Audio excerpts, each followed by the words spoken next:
الحمد للہ رب العالمین، الصلاۃ والسلام علی رسولہ النبی الکریم وعلی آلہ واصحابہ اجمعین۔ الحمد للہ الذی ہدانا لہذا وما کنا لنہتدی لولا ان ہدانا اللہ۔ رب اشرح لی صدری ویسر لی امری واحلل عقدۃ من لسانی یفقہوا قولی، آمین یا رب العالمین۔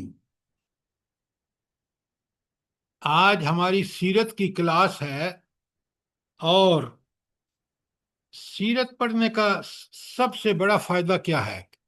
3 بڑے فائدے بتائیں جلدی سے۔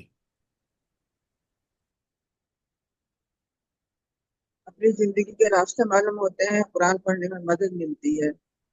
قرآن پڑھنے میں نہیں، قرآن سمجھنے میں مدد ملتی ہے، اس لیے کہ نبی کریم صلی اللہ علیہ وآلہ وسلم اس قرآن پر عمل کرنے کا ایک نمونہ تھے جو اللہ نے ہمارے سامنے رکھ دیا، اور اللہ نے قرآن میں حکم دے دیا لَقَدْ كَانَ لَكُمْ فِي رَسُولِ اللَّهِ أُسْوَةٌ حَسَنَةٌ۔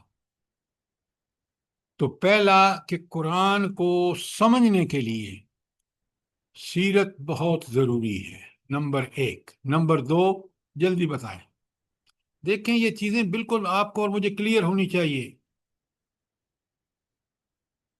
نمبر 2، زندگی میں کیسے رہنا چاہیے، کس طرح عمل کرنا چاہیے، اس کا بھی علم بالکل ہوتا آپ نے ٹھیک کہا، میں اس کو ری ورڈ کر دیتا ہوں۔ اگر آپ قرآن پر کما حقہ عمل کرنا چاہتے ہیں تو پھر نمونہ اس کے لیے اللہ کے رسول صلی اللہ علیہ وآلہ وسلم۔ قرآن سمجھنے کے لیے سیرت ضروری، نمبر 1۔ نمبر 2، قرآن پر عمل کرنے کے لیے سیرت مسٹ۔ نمبر 3، جلدی بتائیں۔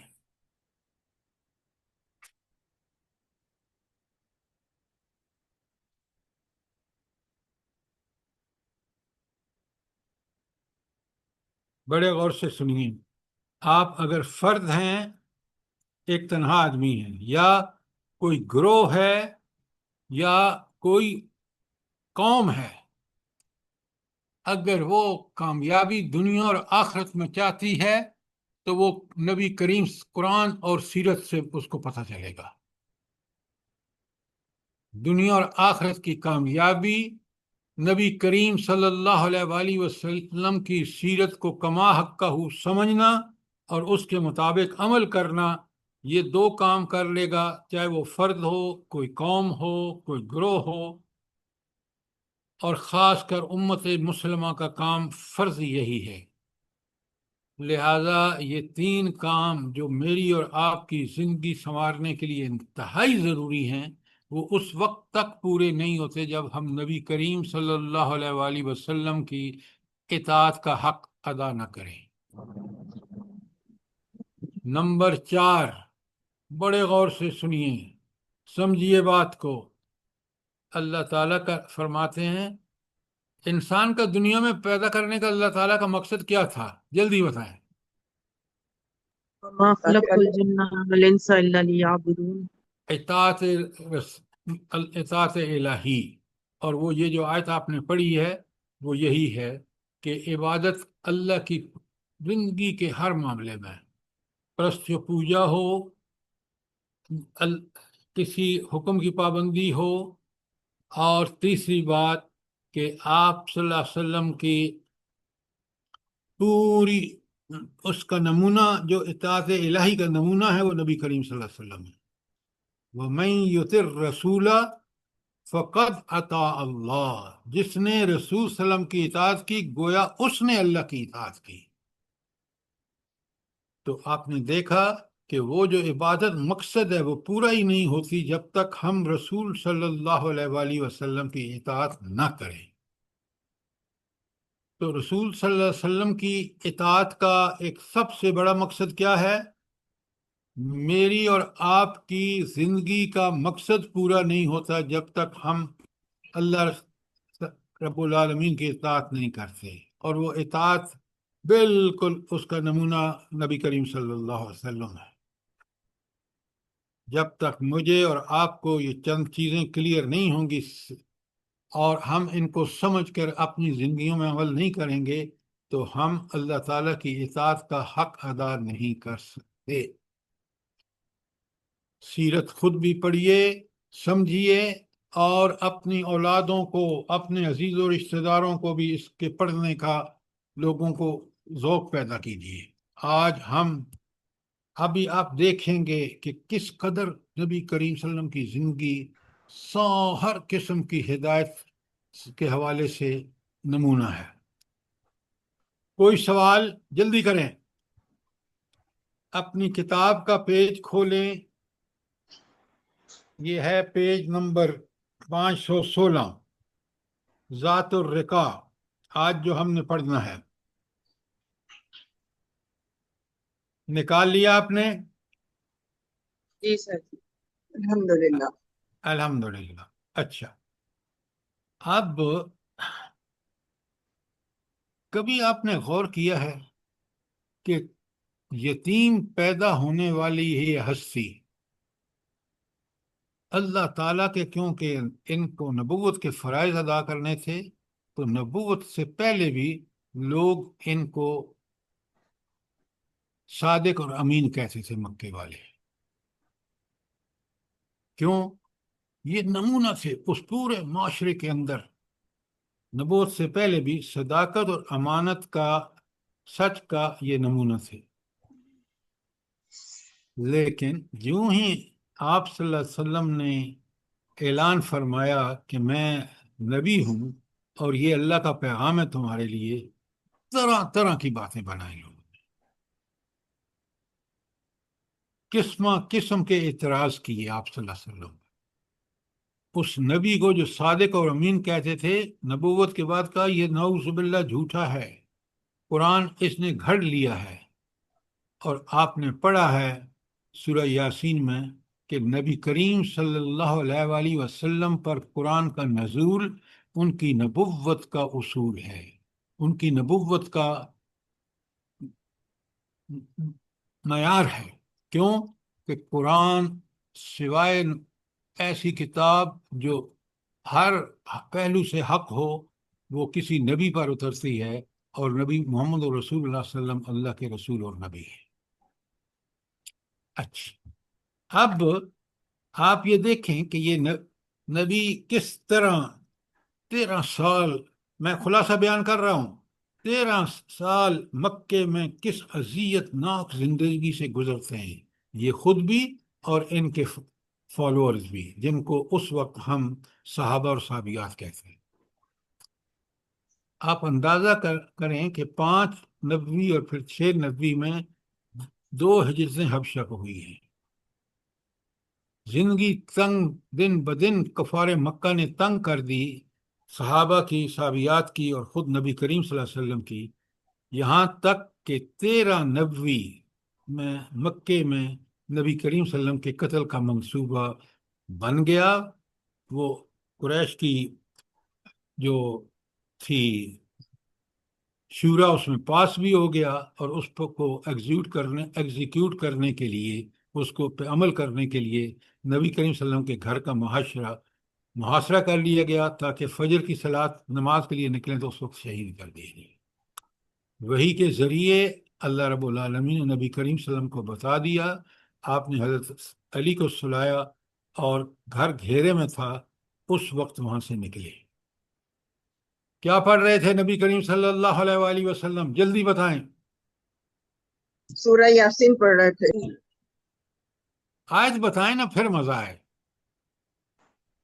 وَجَعَلْنَا مِن بَيْنِ صَدًّا ومن خلفهم سدا فأغشيناهم فهم لا يبصرون۔ ہاں، کافر آپ ہاتھ سے ریت پھینک رہے تھے اور یہ پڑھ رہے تھے، کافروں کو پتہ بھی نہیں چلا وہ آپ گزر گئے وہاں سے۔ پھر آپ اختصار کرتا ہوں، آپ پہنچے حضرت ابوبکر صدیق کے پاس، غار ثور میں پناہ لی، اور پھر 2 دن وہاں ٹھہرے، اس کے بعد مدینے میں کے لیے رخصت ہو گئے۔ آپ کے پاس کھانے کا بھی سامان نہیں ہے، ذرا غور کریں، رب کا کمال دیکھیں، یہ کوئی بالکل انہونی بات ہے، لیکن اللہ کے ہاں کوئی چیز انہونی نہیں ہے۔ اسی نبی کو اللہ تعالیٰ نے مدینے میں جا کے سربراہ بنا دیا، ایک چھوٹے سے گاؤں کا، مدینہ چھوٹا سا گاؤں تھا۔ پھر جو وہاں قرآن کے احکامات نازل ہوئے، جس طرح نافذ ہوئے، وہ بستی کس طرح، انصار کی بستی جو تھی، جو مدینہ کے جن لوگوں نے اسلام قبول کیا تھا، اور پھر انہوں نے نبی کریم صلی اللہ علیہ وسلم کے ساتھ عہد کیے تھے مکے میں حج کے موقع پر، انہوں نے اس کو ایک انوینسیبل بستی بنا دی ہے۔ اور ٹھیک پہلے غزوہ بدر ہوا 2 ہجری میں، شوال 3 ہجری میں غزوہ احد ہوا، اور پھر 5 ہجری میں غزوہ احزاب ہوا۔ یہ میں بڑے غزوے کی باتیں کر رہا ہوں، آپ کی کتاب میں سب دیا ہوا ہے، اور اس کے علاوہ جو سرایہ اور غزوات تھے ان دونوں کے درمیان جنگوں کے، وہ سب موجود ہیں، میں نے آپ کو پڑھوائے ہیں۔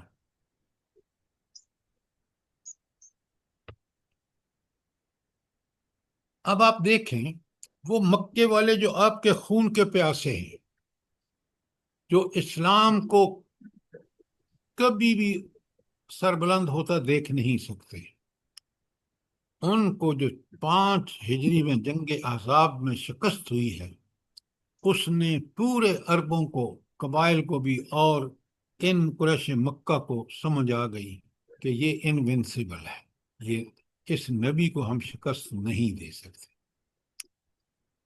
اس کے بعد آپ نے حج عمرے کا ارادہ فرمایا، 1400 بندے لے کر پہنچے، اور وہاں قریش مکہ نے راستہ روک لیا، لیکن قریش مکہ کو سمجھ آ گئی، اور آپ کا جو وہاں معاہدہ ہوا، جسے صلح حدیبیہ کہتے ہیں،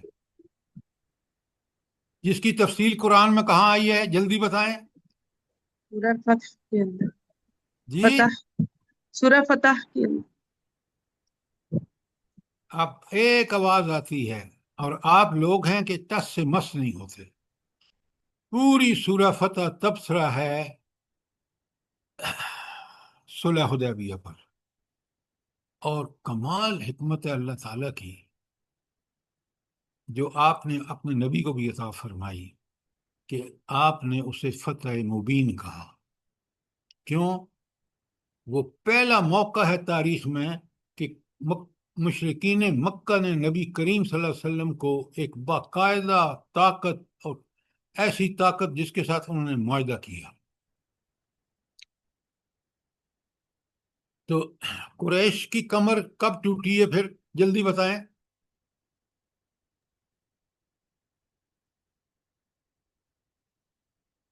معاہدے کے روح سے، حالات کے روح سے، وہ صرف صلح حدیبیہ ہے جہاں انہوں نے اس بات کا رٹن اقرار کیا ہے اس صلح میں کہ نبی کریم صلی اللہ علیہ وسلم ایک بڑے طاقتور فریق ہے۔ یہ باتیں سمجھیں، اور ان کا غرور خاک میں مل گیا مشرکین مکہ کا۔ کب؟ صلح حدیبیہ کے موقع پر۔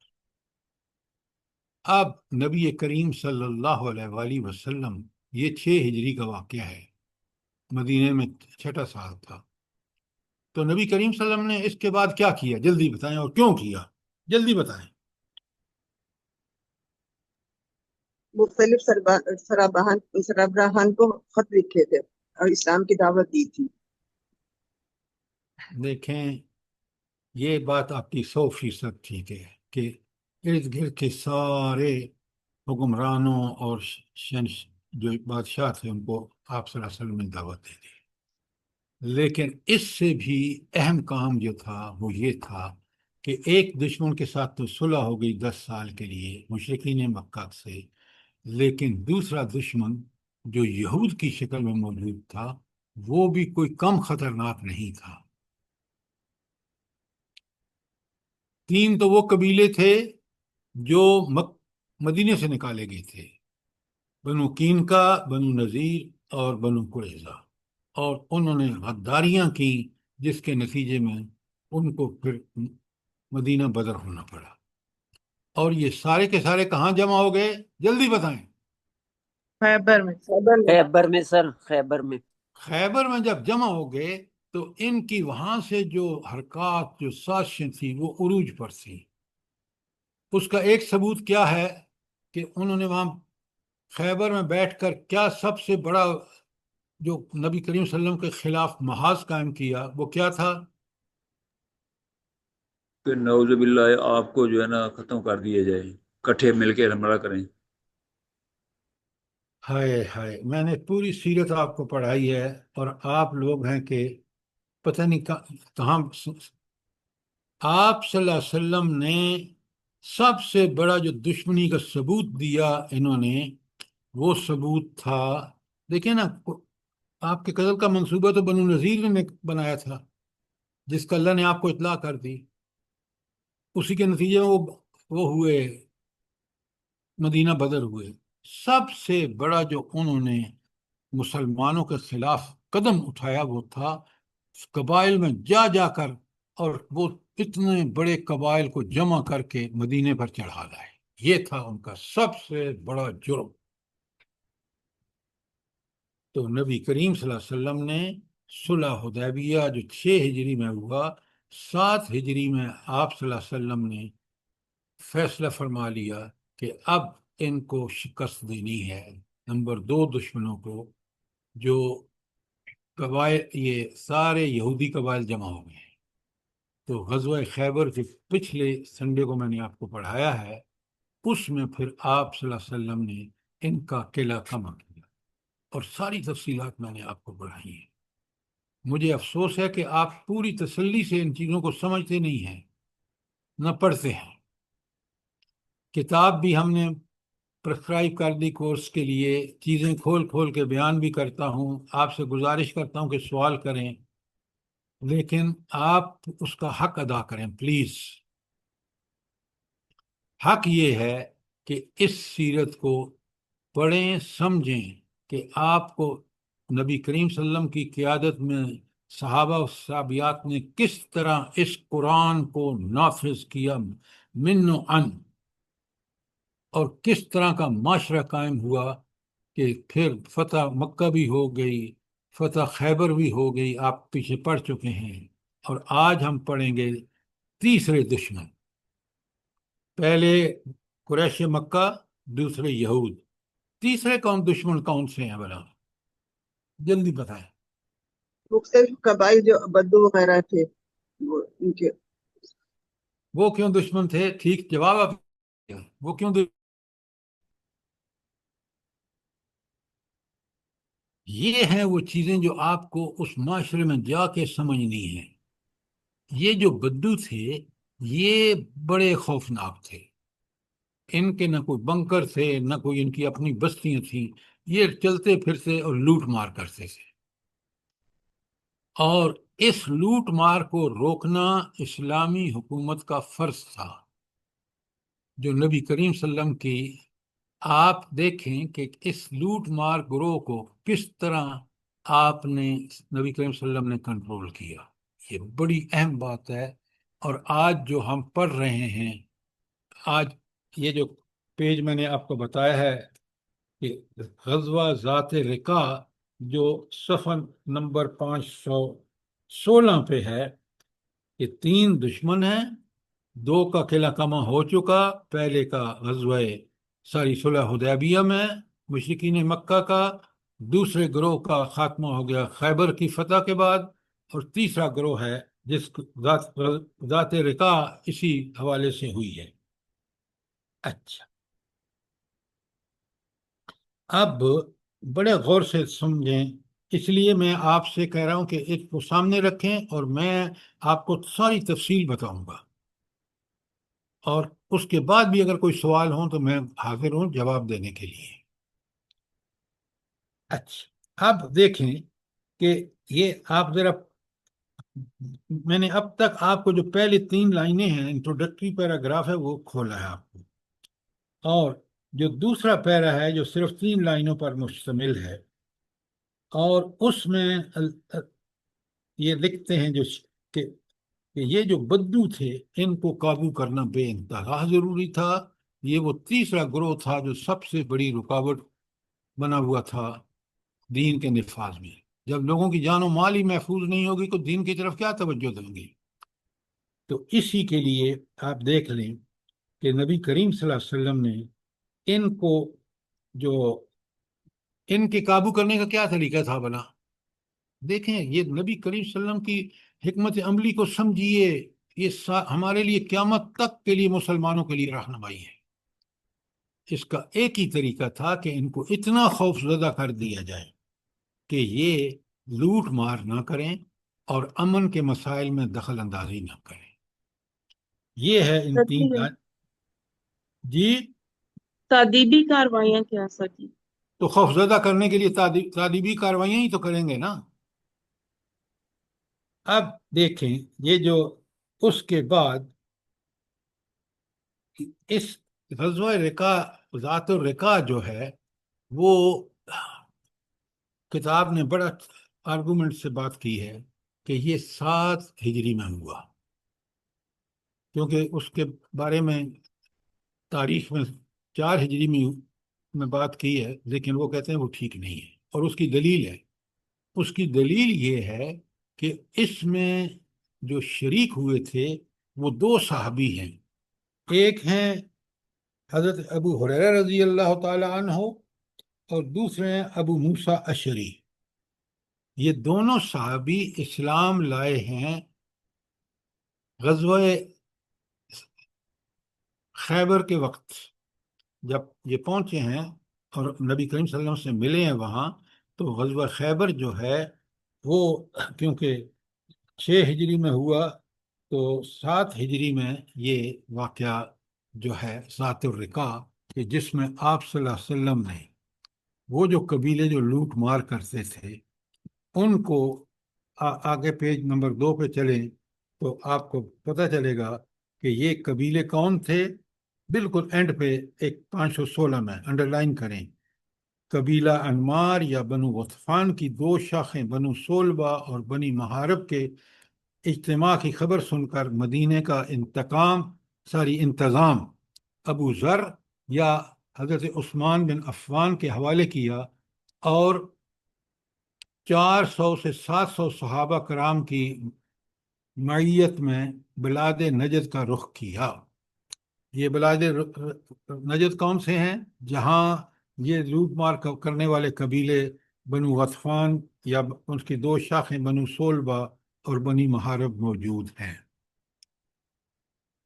تو آپ صلی اللہ علیہ وسلم نے، آپ دیکھیں کہ پھر مدینے سے 2 دن کے فاصلے پر مقام نحل پہنچ کر بنو غطفان کی ایک جمعیت سے سامنا ہوا، لیکن جنگ نہیں ہوئی۔ البتہ آپ صلی اللہ علیہ وسلم نے اس موقع پر صلاۃ الخوف، حالت جنگ والی نماز پڑھائی۔ تو دیکھیں کس طرح، دیکھیے یہ جنگ، اس موقع پر صلاۃ الخوف کا پڑھانا نبی کریم صلی اللہ علیہ وسلم کا یہ ثبوت ہے کہ ساتھ ساتھ وحی بھی نازل ہو رہی ہے اور وہ طریقے بھی بتائے جا رہے ہیں، جیسے یہاں بتایا جا رہا ہے کہ جب جنگ کا موقع ہو تو نماز کس طرح ادا کی جائے گی۔ نبی کریم صلی اللہ علیہ وسلم خود اپنی قیادت میں وہ نماز پڑھاتے ہیں۔ کیا صلاۃ خوف کا حکم اس موقع پر نازل ہوا تھا؟ نازل تو پہلے ہوا تھا، لیکن اب یہاں وہ موقع اللہ تعالیٰ نے فراہم کیا جس میں اس مناسبت سے نماز ادا کی جائے۔ ٹھیک ہو گیا؟ الحمدللہ۔ عملی نمونے کے لیے۔ اچھا، اب یہاں رقا کہتے ہیں چیز چھڑوں والا، ذرا غور کریں۔ میں دوسرا وہ پڑھ رہا ہوں پیرا جو پیج 517 پہ ہے۔ چیتھڑوں والا کیوں کہا گیا؟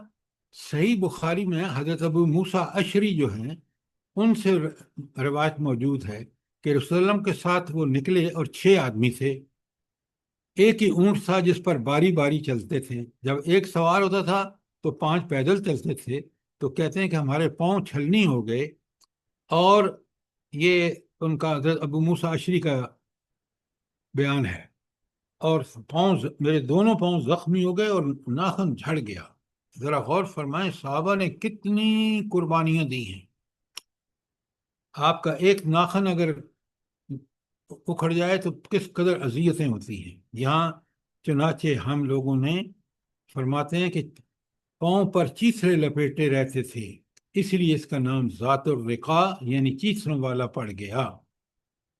ہم نے غزوے میں اپنے پاؤں پر چیتھڑے اور پٹیاں باندھ اور لپیٹ کر رکھی تھی. دیکھیں کس قدر صحابہ نے اذیتیں اٹھائیں. لیکن جو آگے آ رہی ہے نا بات، وہ بڑی کمال کی ہے.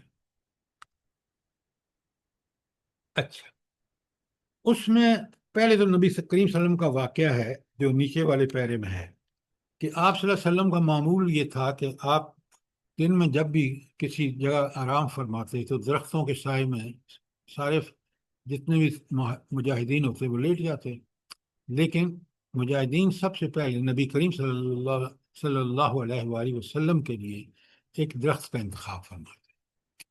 آپ لیٹے ہوئے تھے، ایک انتخاب ہو گیا، آپ آرام کر رہے تھے، صحابہ بھی آرام کر رہے تھے. ایک شخص آیا بدبخت، اس نے تلوار اٹھائی، اور تلوار جب اٹھائی تو اس نے کہا کہ آپ کو اب مجھ سے کون بچائے گا. بڑی دیکھیں کس طرح کے اللہ تعالیٰ نے واقعات ہمارے سامنے رکھے، اور اپنی نصرت اور تائید جس کی نبی کریم صلی اللہ علیہ وسلم کو گارنٹی ملی ہے وہ کس طرح نافذ ہوتی ہے. اس نے تلوار اٹھائی، اس نے کہا آپ مجھے کون بچائے گا آپ سے، مجھ سے آپ کو کون بچائے گا. پتہ ہے حضور نبی کریم صلی اللہ علیہ وسلم نے کیا فرمایا؟ فرمایا اللہ بچائے گا. یہ میرے اور آپ کے لیے کہ ہر مشکل کی راہ اللہ صرف نکالتا ہے.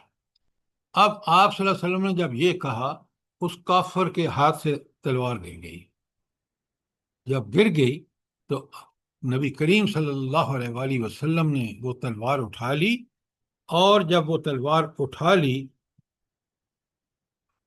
تو آپ صلی اللہ علیہ وسلم نے تلوار سونپ لی اس پر، اور پھر فرمایا کہ مجھ سے کون آپ کو بچائے گا. تو اب اس شخص نے آوزاری شروع کر دی.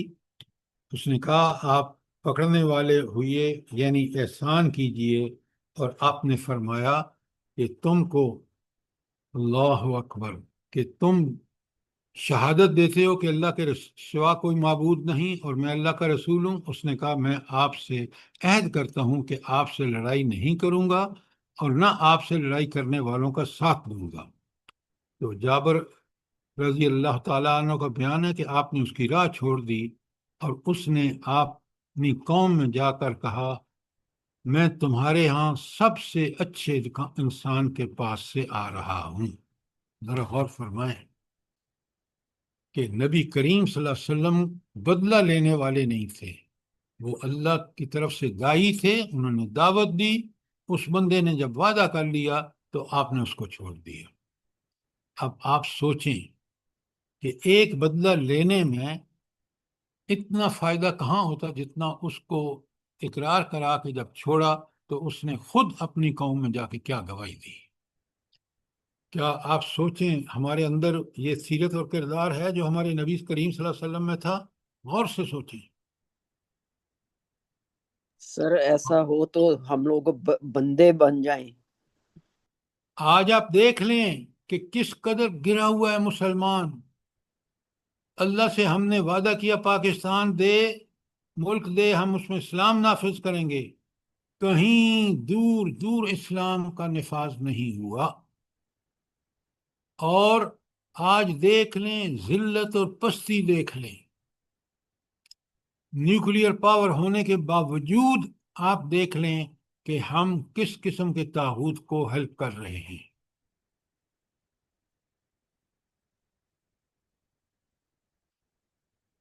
اچھا اب ذرا دیکھیں یہ کتنی بڑی بات ہے. اس سے بھی بڑی بات آگے آ رہی ہے، اور وہ ہے ایک صحابی کا بڑا عجیب و غریب واقعہ.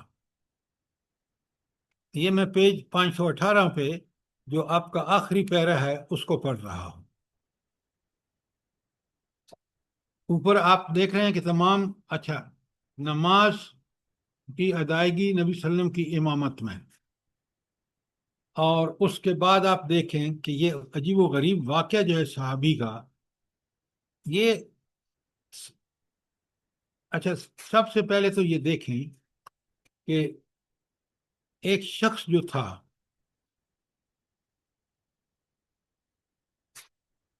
وہ شخص کیا کرتا ہے کہ اس نے صحابہ کرام نے ایک مشرک عورت کو گرفتار کیا، اور اس پر اس کے شوہر نے نظر مانی کہ وہ نبی کریم صلی اللہ علیہ وسلم کے اصحاب کو کے اندر ایک خون بہا کر رہے گا. چنانچہ وہ رات کو آیا. بڑے غور سے سنیے کیسے صحابہ تھے اور کیا قرآن سے ان کا تعلق تھا. اور آج اپنے آپ کو میں اور آپ دیکھیں. وسلم نے دشمن سے مسلمانوں کی حفاظت کے لیے 2 آدمیوں یعنی عباد بن بشر اور عمار بن یاسر کو پہرے پر مامور کیا، کیونکہ آپ کو پتہ تھا کہ یہ خاتون جو گرفتار ہوئی ہے جس کے شوہر نے یہ عہد کر رکھا ہے، تو آپ نے ان دونوں کو مامور کر دیا رات کو پہرے پر. اچھا تو اب ہوتا کیا ہے، بڑے غور سے سنیں. جس وقت وہ آدمی آیا تو حضرت عباد رضی اللہ تعالی عنہ کھڑے نماز پڑھ رہے تھے. اس نے اسی حالت میں ان کو تیر مارا. انہوں نے نماز توڑے بغیر تیر نکال کر جھٹک دیا. اس نے دوسرا اور تیسرا تیر مارا لیکن انہوں نے نماز نہ توڑی اور سلام پھیر کر ہی فارغ ہوئے. پھر اپنے ساتھی کو جگایا. کون تھے دوسرے ساتھی؟ جلدی بتائیں. حضرت عمار بن یاسر. عمار بن یاسر. اچھا تو ساتھی نے حالات جان کر کہا سبحان اللہ، آپ نے مجھے جگایا کیوں نہیں؟ اگلا جملہ بڑے غور سے سنیے. انہوں نے کہا میں ایک سورہ پڑھ رہا تھا، گوارا نہ کیا کہ اسے درمیان میں چھوڑ دوں. اب بتائیں مجھے سورت پڑھتے وقت کس قدر تلاوت کا حق ادا کر رہے ہیں.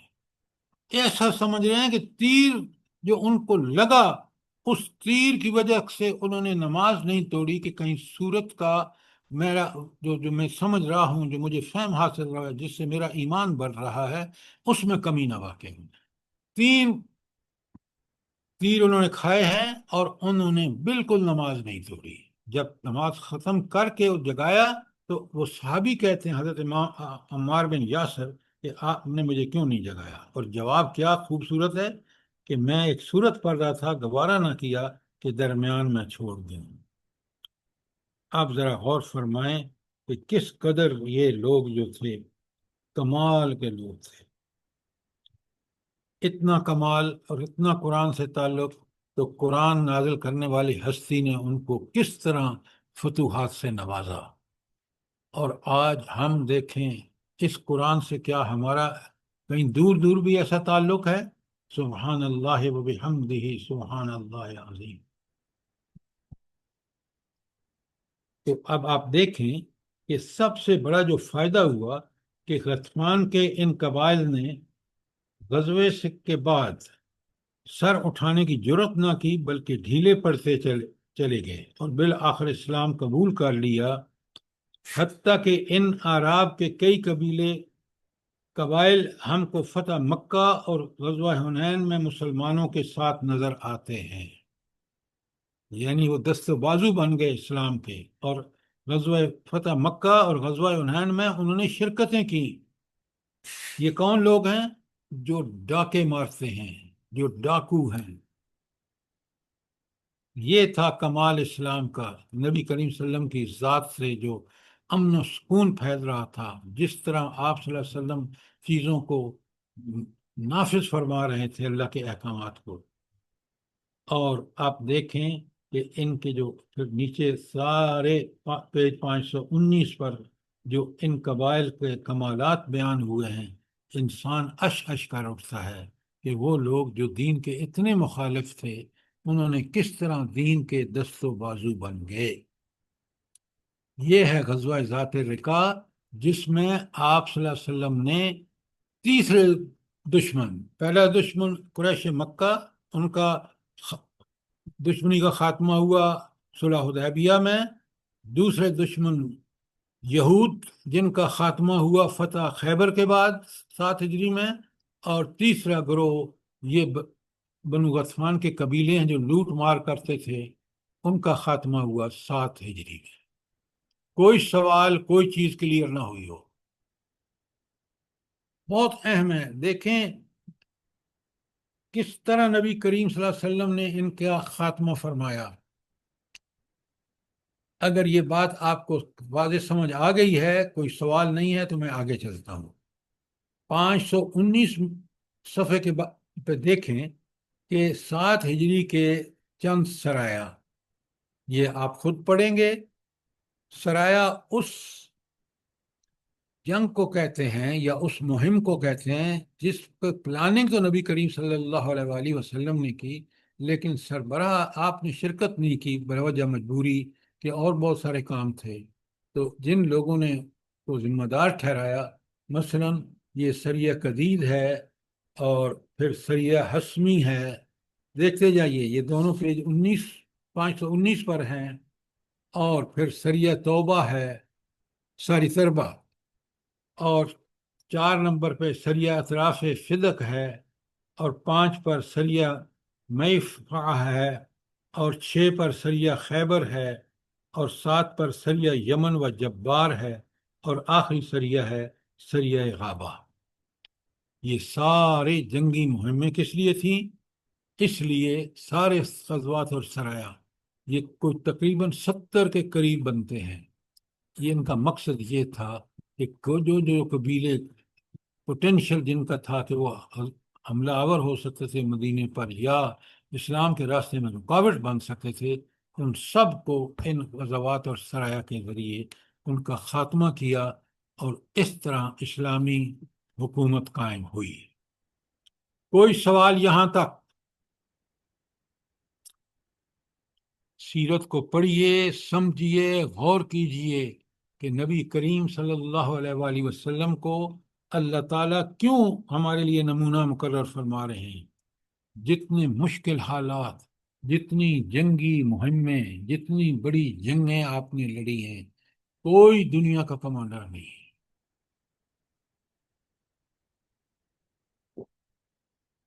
جس نے اس کامیابی کے ساتھ ان سارے جنگوں اور سرایا میں وہ مقاصد حاصل کیے ہوں کہ اسلامی حکومت کے لیے یہ ساری کامیابیاں ضروری تھیں.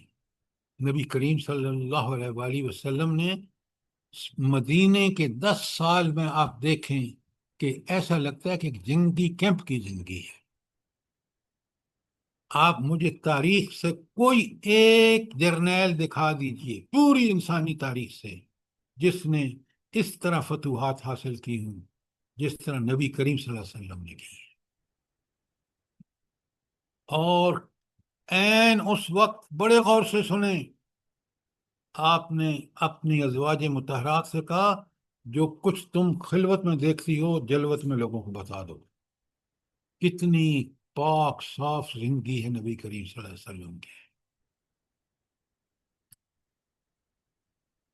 سارے دنیا کے کاروبار کر رہے ہیں عین قرآن کے سنت کے مطابق. اور دیکھیں کس قدر آپ صلی اللہ علیہ وسلم کا سیرت اور کردار کتنا واضح ہے، اور اس کی وجہ سے دین کو کتنا فروغ ملا. کوئی سوال نہیں ہے تو پیج 522 پہ آ جائیے. اور عمرہ قضا، یہ عمرہ قضا کیا چیز ہے؟ جلدی بتائیں. سر جی، وہ جو حدیبیہ کے مقام پہ روک لیا گیا تھا، اس عمرے کے بدلے میں اگلے سال جو عمرہ کرنے کا کفار نے کہا تھا کہ 3 دن کے اندر عمرہ کر کے واپس ہو جائیں، تو اس کی طرف اشارہ. بالکل آپ نے ٹھیک کہا کہ عمرہ قضا وہ عمرہ ہے جس پر روکا تھا، جس کے اوپر قرآن میں سورہ فتح نازل ہوئی تھی.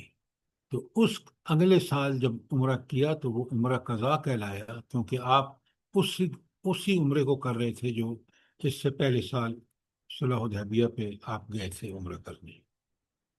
اچھا، اب ذرا آپ دیکھیں کہ اس عمرہ کے کرنے کے لیے نبی کریم صلی اللہ علیہ وسلم کے ساتھ کتنے لوگ ہیں؟ 2000 تعداد میں ہیں، اور عورتیں اور بچے ان کے علاوہ ہیں۔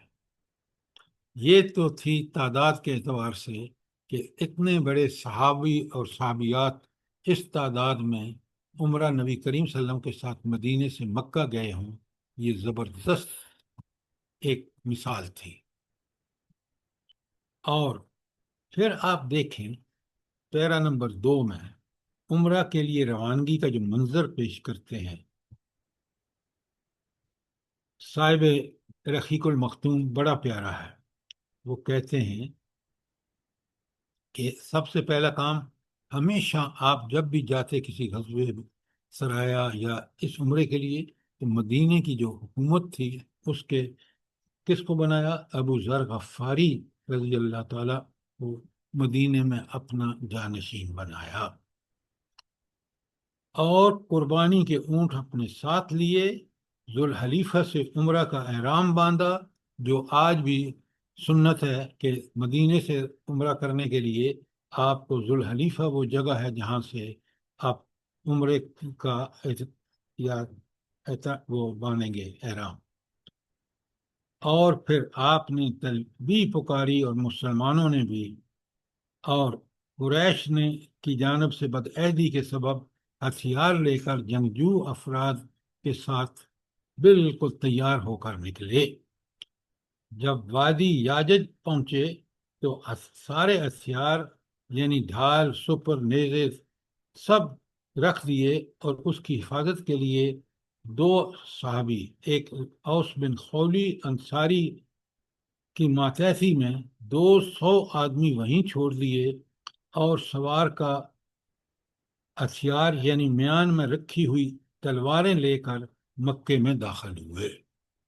کیونکہ خطرہ تھا، دشمن تھے، تو آپ نے سارا سامان لیا، لیکن عمرے پہ جانے سے پہلے آپ نے اس خاص جگہ پہ یہ ان انصاری جو ہیں اوس بن خولی، ان کے 200 بندوں کو ان کی نگرانی میں چھوڑا، سارے ہتھیار جمع کرا دیے، اور صرف آپ صلی اللہ علیہ وسلم نے وہ تلواریں اپنے ساتھ رکھی، اور آپ مکے میں داخل ہو گئے عمرے کے لیے۔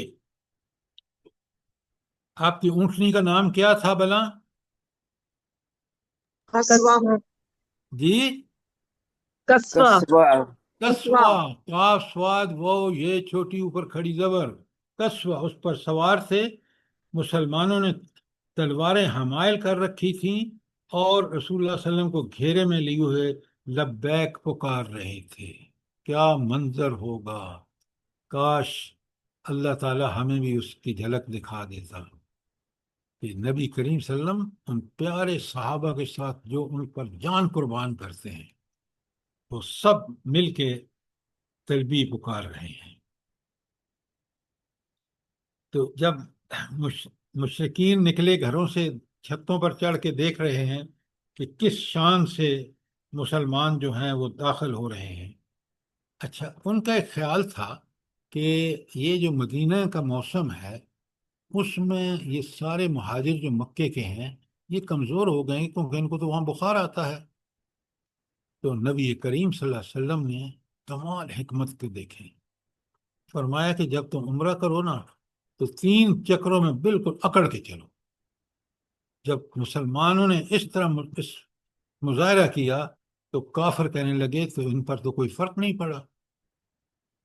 یاد رکھیے، کمزوریاں ایمان کی وجہ سے آتی ہیں۔ جب ایمان کمزور ہوتا ہے، انسان برائیوں میں ملوث ہوتا ہے، اس کے اندر طاقت، ایمانی طاقت کم ہو جاتی ہے۔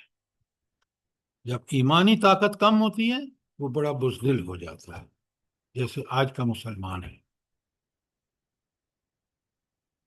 لہذا آپ دیکھیں کہ آپ صلی اللہ علیہ وسلم نے ان کو وہ جو استباح ہے، استباح کا مطلب کیا ہے بھلا؟ آپ میں نے اکثر لوگوں نے حج کیا ہوگا، کیا ہے استباح کا مطلب؟ دایاں رائٹ کندھا کا کندھا کندھا خالی نہ چھوڑنا۔ ہاں، چادر ایک اس کا جو حصہ اوپر کا اس کو بغل سے نیچے سے نکال کر گردن پر ڈال لینا، اور پھر اس طرح جو چلے صحابہ تو کافروں کو بالکل یہ شک دور ہو گیا۔ اس میں جو کمال کی بات ہے نا وہ عبداللہ بن رواحہ کے شعر ہیں، جس کا میں ترجمہ آپ کے سامنے پڑھ رہا ہوں 523 پیج پر۔ دوسرا پیرا ہے، عربی کے اوپر چھوڑ دیں، نیچے ترجمہ پڑھ رہا ہوں۔ کفار کے پوتوں، اللہ اکبر، کیا انداز ہے، ان کا راستہ چھوڑ دو، راستہ چھوڑ دو کہ ساری بھلائی اس کے پیغمبر ہی میں ہے۔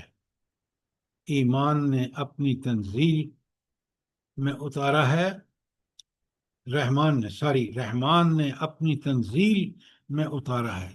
قرآن کی عظمت دیکھیں صحابہ کے دلوں میں، اور فرماتے ہیں یعنی ایسے صحیفوں میں جن کی تلاوت اس کے پیغمبر پر کی جاتی ہے۔ اے پروردگار، میں ان کی بات پر ایمان رکھتا ہوں، کاش آج بھی ہم اسی ایمان سے سرشار ہوں تو کامیابی ہمارے قدم چومیں گی۔ تو کہتے ہیں اللہ اکبر، پروردگار میں ان کی بات پر ایمان رکھتا ہوں اور اسے قبول کرنے ہی کو حق جانتا ہوں۔ ہے ہمارا ایمان ایسا؟ تو نبی کریم صلی اللہ علیہ وسلم نے جو ایمان بتایا تھا صحابہ اور صحابیات کو، اور عبداللہ بن رواحہ اس کی بالکل علی الاعلان شہادت دے رہے ہیں کہ بہترین قتل وہ ہے جو اللہ کی راہ میں ہو۔ آج ہم اس کی تنزیل کے مطابق تمہیں ایسی مار ماریں گے کہ کھوپڑی اپنی جگہ سے جھٹک جائے گی اور دوست کو دوست سے بے خبر کر دے گی۔ اللہ اکبر، یہ قتال فی سبیل اللہ کے جذبے کس طرح، اور آپ سوچیں کہ کفار مکہ مقابلہ کر سکتے تھے اس کی؟ اللہ تعالیٰ مجھے بھی اور آپ کو یہی ایمان عطا فرمائے۔ نیچے آپ دیکھ رہے ہیں کہ جب حضرت عمر نے کہا کہ بھئی آپ عبداللہ بن رواحہ سے نبی کریم صلی اللہ علیہ وسلم سے ارشاد گزارش کی کہ ان سے کہیں کہ وہ یہ شعر نہ پڑھیں، تو آپ صلی اللہ علیہ وسلم نے فرمایا حضرت عمر سے کہ یہ لوگ ان کو پڑھنے دیں، یہ ان کی جو شعروں کی مار ہے نا وہ کہیں زیادہ ہے۔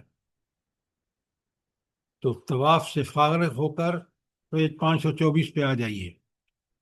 نبی صلی اللہ علیہ وسلم نے صفا اور مروہ کی سعی کی۔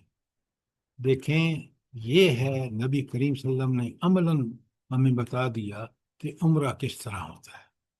آج آپ میں سے جن کو یہ سعادت عمرہ اور حج کی ہوئی ہے، ہم اسی طریقے پر کرتے ہیں جس طریقے پر نبی کریم صلی اللہ علیہ وآلہ وسلم نے کیا۔ تو آپ دیکھ رہے ہیں کہ وہ ساری تفصیل 524 پیج پر موجود ہے کہ آپ صلی اللہ علیہ وسلم نے پہلے قربانی کے جانور مروہ کے پاس کھڑے کیے، آپ نے صحیح سے فارغ ہو کر فرمایا یہ قربان گاہ ہے اور مکے کی ساری گلیاں قربان گاہ ہیں۔ اس کے بعد مروہ ہی کے پاس جانوروں کو قربان کر دیا، پھر وہیں سر منڈایا۔ مسلمانوں نے بھی ایسا ہی کیا، اور اس کے بعد کچھ لوگوں کو بھیج دیا کہ وہ تلوار ہتھیاروں کی حفاظت کریں، اور جو یہاں حفاظت پر مامور تھے وہ آ کر اپنا عمرہ ادا کریں۔ کیا شان ہے، کیا فیصلے ہیں۔ آپ صلی اللہ علیہ وسلم نے دوسرے پیرے میں لکھا ہے کہ مکے میں 3 روز قیام فرمایا اور اس کے بعد آپ مدینہ روانہ ہو گئے۔ یہاں ایک بڑا پیارا واقعہ ہے۔ تیسرے پیرے میں کہا کہ مکہ کی روانگی کے وقت پیچھے پیچھے حضرت حمزہ رضی اللہ تعالیٰ عنہ کی صاحبزادی بھی چچا چچا پکارتے ہوئے آ گئیں۔ یہ کون ہے حضرت حمزہ؟ جلدی بتائیں۔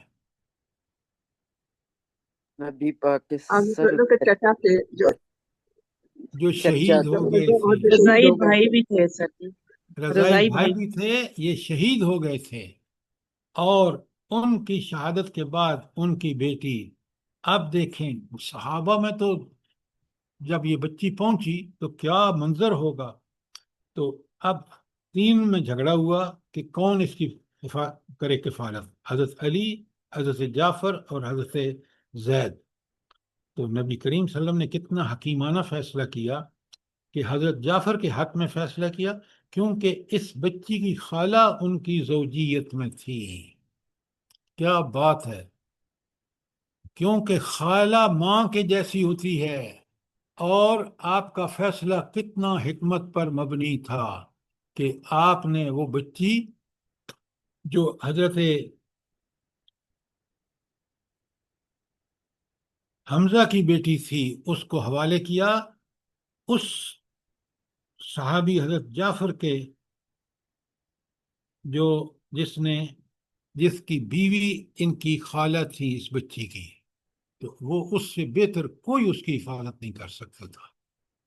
جذبات میں سارے کہہ رہے تھے اور بالکل ٹھیک کہہ رہے تھے اجر لینے کے لیے، لیکن نبی کریم صلی اللہ علیہ وسلم کا فیصلہ دیکھیں کتنی بڑی حکمت پر ہے۔ اس کے بعد آپ نیچے دیکھیں گے کہ حضرت میمونہ بنت حارث رضی اللہ تعالی عنہ سے آپ کی نبی کریم صلی اللہ علیہ وسلم کی شادی ہوئی، اور اس کی تھوڑی سی تفصیلات نیچے 2 پیروں میں ہے، اور آپ اس کو پڑھیں اور سمجھیں۔ اس کا عمرہ قضا میں نے بتایا آپ کو، قضا ہوتا ہے جو پہلے رہ گیا ہو اس پہ عمل کرنا۔ تو جو فیصلہ فرمایا تھا نبی کریم صلی اللہ علیہ وسلم نے 6 ہجری میں کہ آپ صلی اللہ علیہ وسلم کو انہوں نے کافروں نے روک دیا، اور پھر وہ نتیجے میں صلح حدیبیہ ہوئی، سورہ فتح نازل ہوئی، اور پھر 7 ہجری کو یہ اسی کے بدل میں کیا، اس لیے اس کو عمرہ قضا کہتے ہیں۔ کوئی سوال یہاں تک؟ جلدی بتائیں۔